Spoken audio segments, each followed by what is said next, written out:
రాజ్యసభ ఎన్నికల్లో విజయసాయిరెడ్డి గెలుపు ఖాయమంటున్నారు YSRCP MLA Kodali Nani. TDP ఎన్ని జిమ్మికులు చేసినా విజయసాయిని గెలిపించుకోగల ఎమ్మెల్యేల బలం తమకి ఉందంటున్నారు. జగన్ కి ప్రతిపక్ష నేత హోదా పోతుందని టీడీపీ నేతలు దుష్ప్రచారం చేస్తున్నారని మండిపడ్డారు కొడాలి నాని. రాజ్యసభకి నామినేషన్ వేయాలని చెప్పి నిర్ణయం తీసుకున్నాం.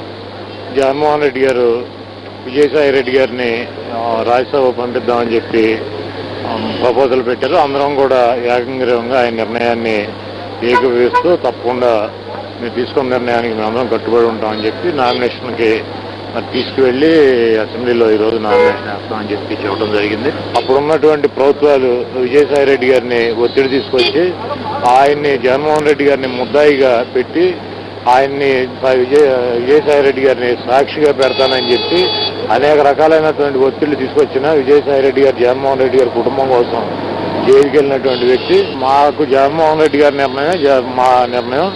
జగన్మోహన్ రెడ్డి గారు ఎల్లైన పెట్టినా పుల్లైన పెట్టినా లేకపోతే దానైన పెట్టినా కూడా మేమందరం మద్దతు. ఆయనతో విభేదించడం ఆయనతో ఇంకో రకమైనటువంటి మాటలు అక్కడ ఏం జరగలేదు. అందరం కూడా ఏకగ్రీవంగా మా హర్షం వ్యక్తం చేసి ఆమోదించాం.